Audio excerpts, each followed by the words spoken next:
Oh, damn. Technology. It appeared as if massive armies of fans and ragers were built in a day. There was something fascinating about the 2010s that could explain the current level of celebrity worship and identity branding, cookie-cutter culture, copycats and clones, TikTok trends setting reality, social relating boiled down to emojis and memes, where doing it for the gram is a treasured rite of passage. Not to say our internet culture is all bad, it is just different with different consequences. We must remember even spiritual awakenings are happening over the World Wide Web connections. It truly is the new way of things amidst the Internet of Things.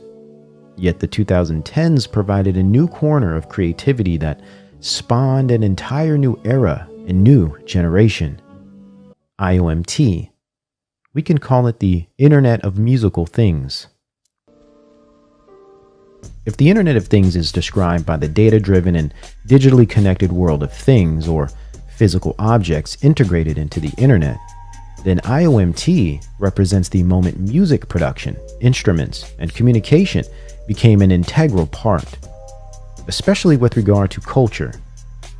Music, its messaging, and its aesthetics help shape culture, and the IOMT, or Internet of Musical Things, accelerated this process. It diversified and even warped its product, and turned culture creation into an automated social system of immersive culture worlds, scenes, movements, and vibes that could be best explained by the words rapid and fluid. With rapid fire, new artists, con artists, fans, and fanatics were pumped out of the internet faster and wider than most people could even keep up with.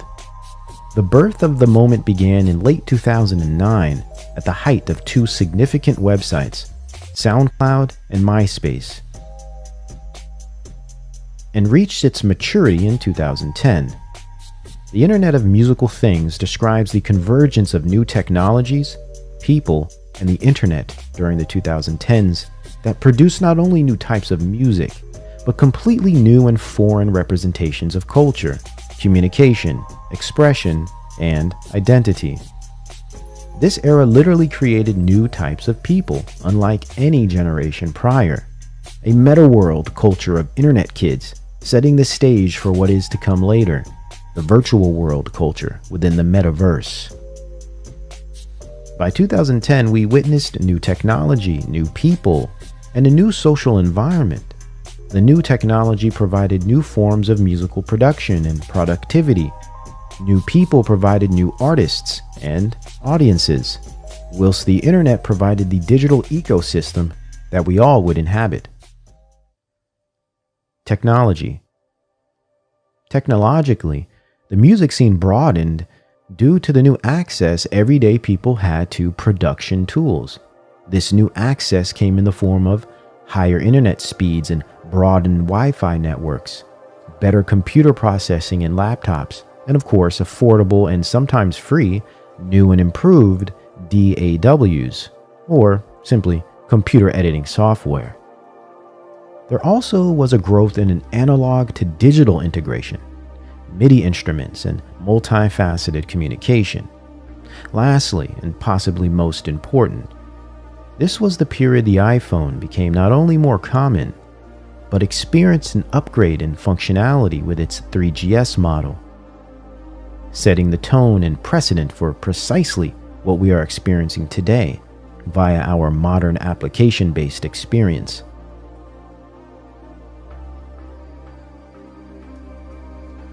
By 2010, you didn't need a big studio with expensive or elaborate equipment, industry connections, or extensive musical talent to produce music, to find samples, or to access massive libraries of sounds. All you needed was time, drive, internet, and a laptop, plus a decent mic, and you could build an audience via simply posting your production instantly on the web. If the blogs began to promote your art, you could create a buzz, and even become a sensation very quickly.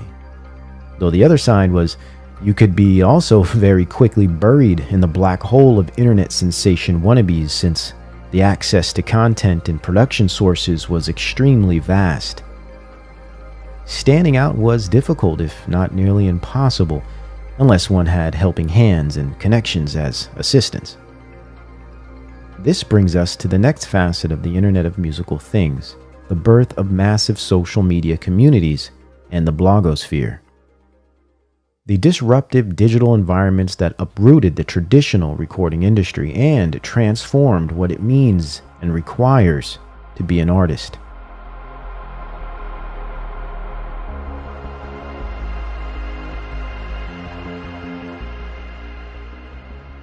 Before there were applications like Instagram and TikTok, there were social media websites like MySpace, Tumblr, and YouTube.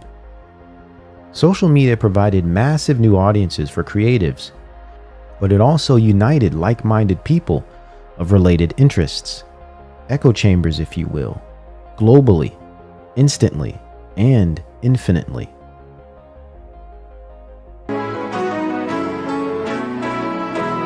Greatest martial arts. Invite you on a sneak preview tour of Astroworld. A growing number of children are spending more time on computers than they are with their friends and family. It's not uncommon to find children who spend as much as 5-6 hours a day online. As 10 News reporter Leanne Kim shows us, parents are finding it tough to get their kids to sign off.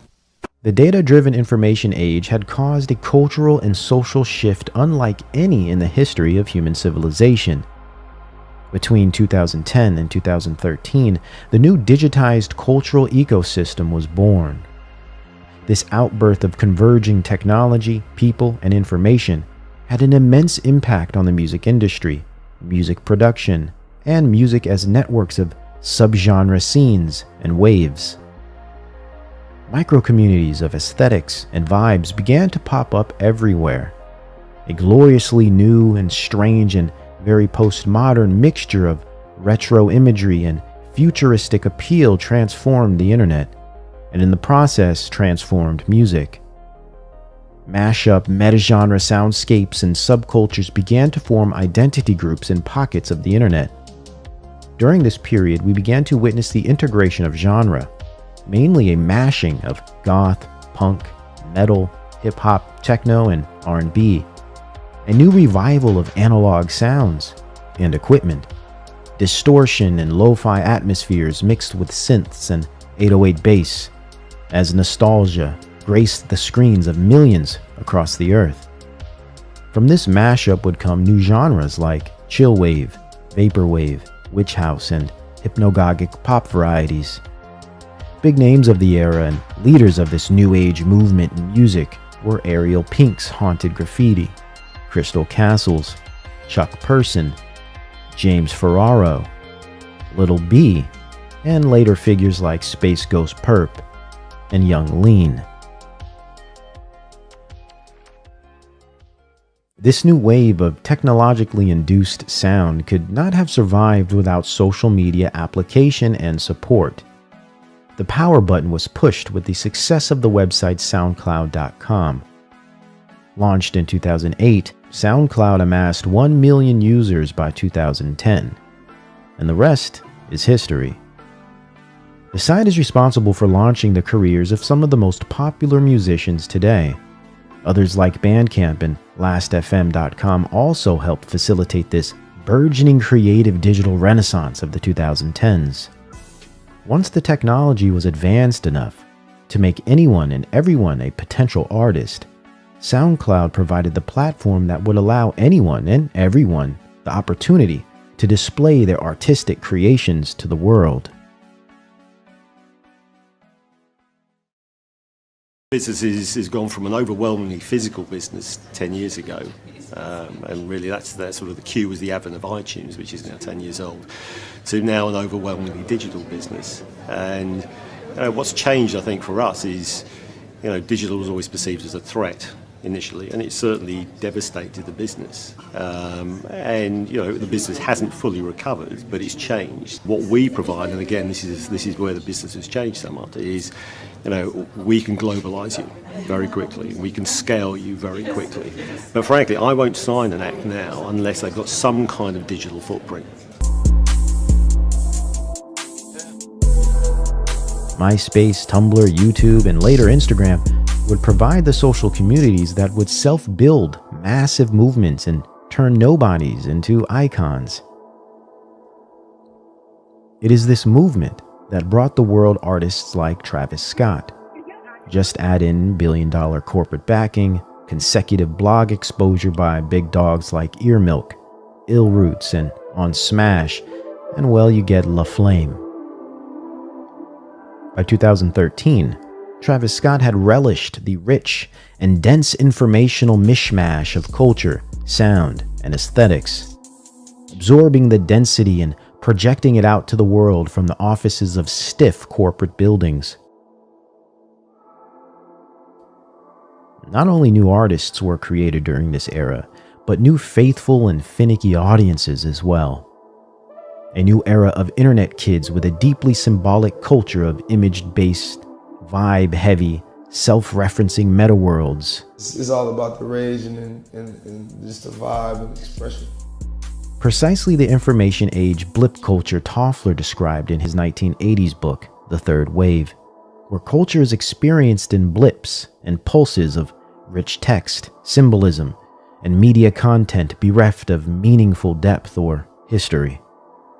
All becomes a feeling. Everything happens at once.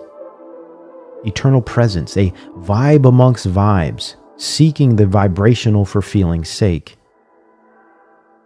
iPods and MP3s compounded the effect of culture, making the experience of vibes constant, personal, and customizable.